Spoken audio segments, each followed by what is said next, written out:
Hello, I'm Judith A. Yates, true crime author and criminologist. This is Best True Crime. Every episode, I take you on a journey to explore crime, forensics, and investigations.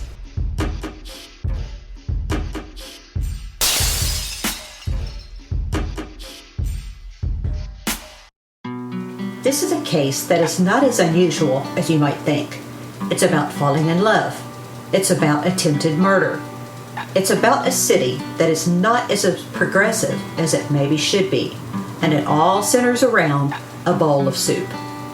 To understand the story, you have to understand where it all occurred. Bowling Green is located on Kentucky's middle southern border, close to the Tennessee state line.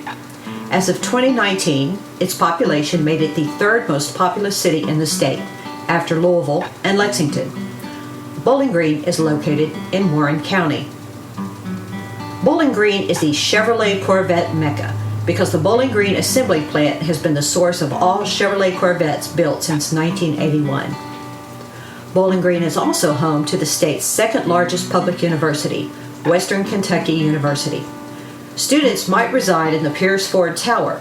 It's the largest dormitory at Western Kentucky University and the second largest in the United States. In 2014, Forbes magazine listed Bowling Green as one of the top 25 best places to retire in the United States. But for some residents, it might not feel like the safest city to live in. The crime rate is higher than in 89% of U.S. cities. In the last 5 years, Bowling Green has seen a rise of violent crime. One study showed the city to have a crime index of 3 out of 100.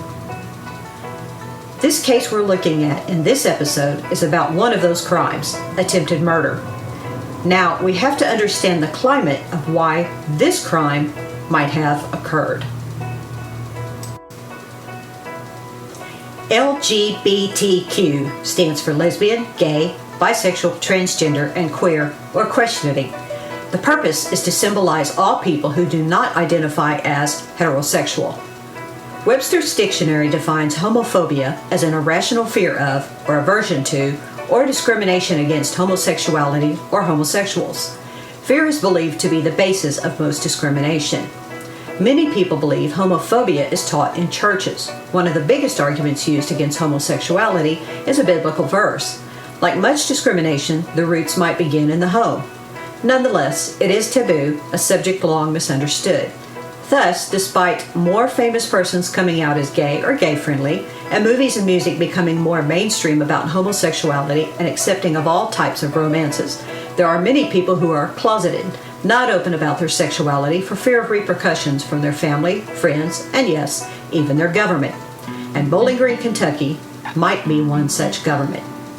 A fairness ordinance is local legislation enacted by a municipal authority that would protect individuals of the LGBTQ community from discrimination in the public sector. Issuing a fairness ordinance is an issue in Bowling Green because there are no state or federal protections for members of the LGBTQ community. Therefore, it falls on municipalities to issue any sort of protections they deem appropriate. Without a fairness ordinance, this means a landlord can refuse to rent to LGBTQ or perceived LGBTQ. Someone can be fired from their job because of their sexual orientation or even perceived sexual orientation. A business can refuse service because of your sexual orientation or gender identity. Yes, that means you can be refused service in a restaurant. Bowling Green is the largest city in the state of Kentucky that hasn't added formal protections for residents based on sexual orientation and identity. In May 2019, the Bowling Green City Commission voted a second time against a fairness ordinance that would provide discrimination protections in the city based on sexual orientation or identity. Bowling Green Mayor Bruce Wilkinson has publicly announced he does not support the ordinance based on his religious values.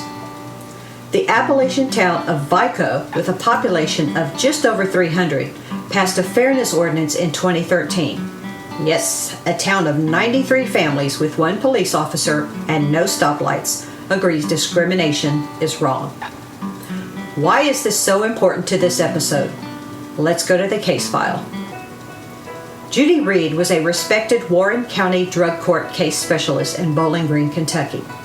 She, her husband Bob, that is not his real name, a Warren County probation officer, lived here in a nice neighborhood. She was called a caring, loving person by people who had known her for years. Judy Reed has worked for the Administration Office of the Court since April 1st, 2009. Kimberly Vincent was employed with the Department of Protection and Permanency, known now as the Cabinet for Health and Family Services. She was a strong advocate for children and was known for doing good work. Kimberly Vincent was a champion for children's rights. At one point in their lives, Judy and Kimberly began a romantic relationship. But at some point, a plan was hatched. Perhaps it was for money. Bob had a $500,000 life insurance policy.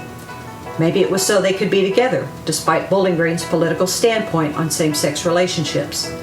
Whatever reason, Judy and Kimberly decided Bob must die. Judy Reed got her hands on some Loracet, a prescription drug containing the opioid pain reliever hydrocodone. She also obtained Xanax, a prescription medicine used to treat the symptoms of anxiety and panic disorder.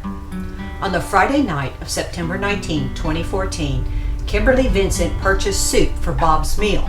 Then she assisted her girlfriend Judy with crushing and dumping the Loracet and Xanax into the bowl of soup.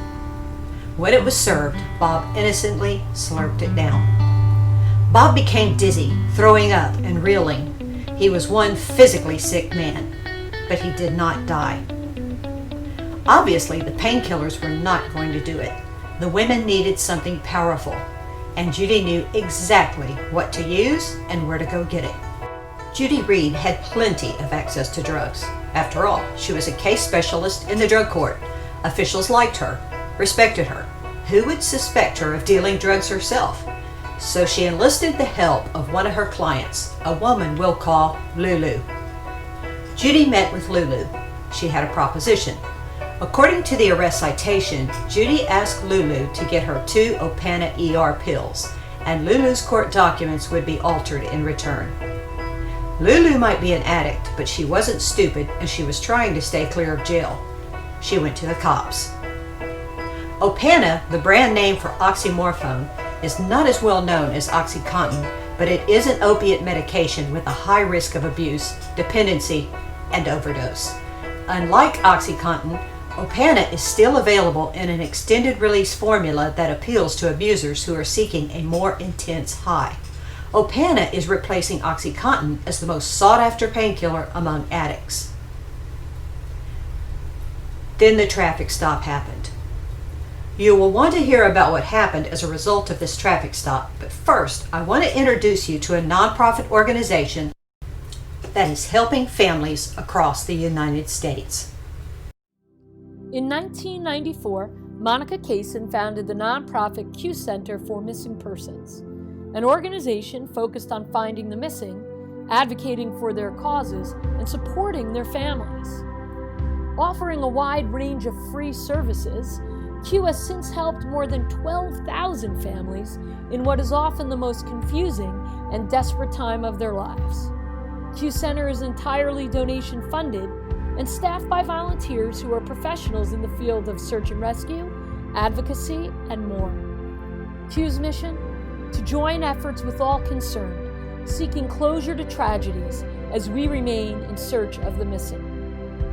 What was simply a dream, name, and purpose has become a nationally recognized center that answers hundreds of calls for help each year. The Q Center hopes to continue to make a difference for everyone concerned with missing persons. And as Q continues to grow, our founder's vision of its future remains the same.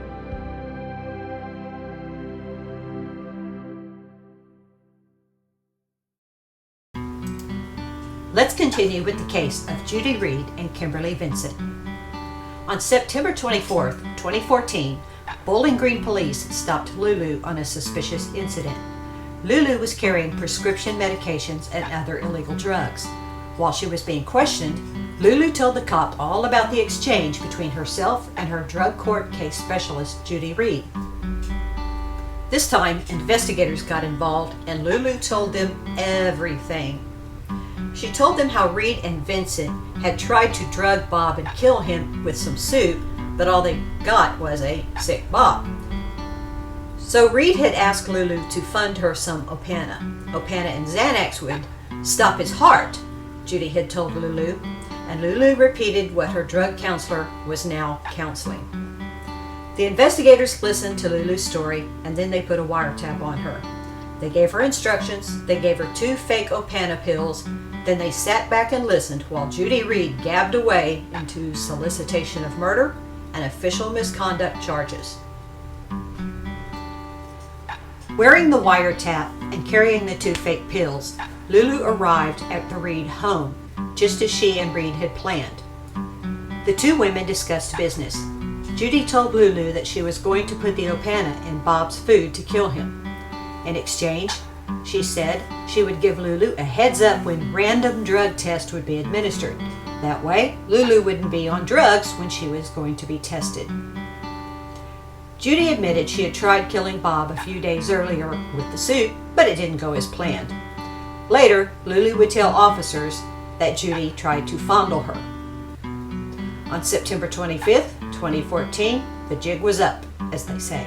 Judy Reed and Kimberly Vincent were arrested and booked into the Warren County Regional Jail. Vincent told investigators she and Judy may still be in love. Bob obtained an emergency protection order and filed for divorce against his wife. He filed 2 civil suits. Those who knew Judy Reed said they were shocked at what she did. It was completely out of character for her. But while she insisted her innocence, Kimberly was admitting all. Kimberly Vincent, who had a court-appointed lawyer, pleaded guilty in Warren Circuit Court to criminal attempt to commit murder for buying the soup and adding the drugs, accepting an agreement that recommended a 10-year prison sentence in exchange for her plea. She was 55 years old. Judy Reed was charged with criminal attempt to commit murder, solicitation of murder, and first-degree official misconduct. She was able to hire her own attorney. Her attorney blamed Kimberly. It was Kimberly who initiated the affair. It was Kimberly who decided Bob should die so the women could be $500,000 richer. And it was Kimberly who poisoned the soup on that September Friday night. Kimberly Vincent's attorney stated that Kimberly suffered from depression and had mental issues. Kimberly was manipulated. Before she entered her plea, Judy Reed stood in court and made her statement to Bob, saying, "As I stand here today, a broken person in a shell of a human being from what I used to be, I would like to say that there are no words that I could begin to use to say how truly sorry that I am to my children and to Bob. Our marriage of a blended family was a stressful one. With our family in and out of counseling and Bob attempting to seek help for his anger and his rages, the violence continued." Judy Reed told the courts of hiding parts of her life and suffering from depression. She admitted she left Bob by himself to raise their children. "You did a good job by yourself, and I will always love you," she told Bob. "From the bottom of my heart, I still love you right now." Bob ignored her. Judy Reed received 15 years in prison. She was 45 years old. Both Judy and Kimberly would be eligible for parole after serving 3 years each. Judy Reed and Kimberly Vincent, who once were so dedicated to helping others in the criminal justice system, were now inmates in the Tennessee prison for women. They would never see one another again. As of 2020, Judy L. Reed remains in prison. Kimberly Vincent is out on parole.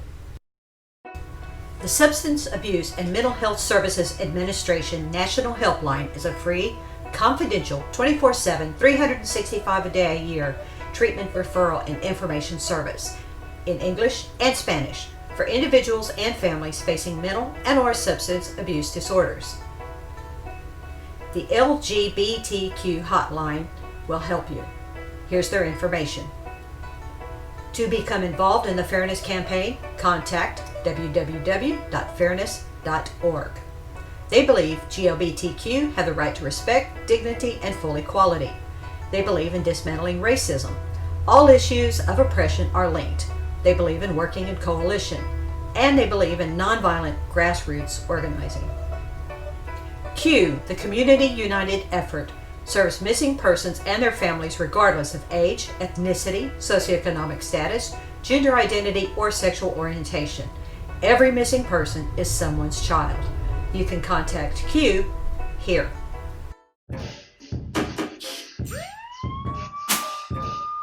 Thank you for joining me on this episode of Best True Crime. I'm Judith A. Yates, and I hope you subscribe. Be sure to visit truecrimebook.net and be safe out there.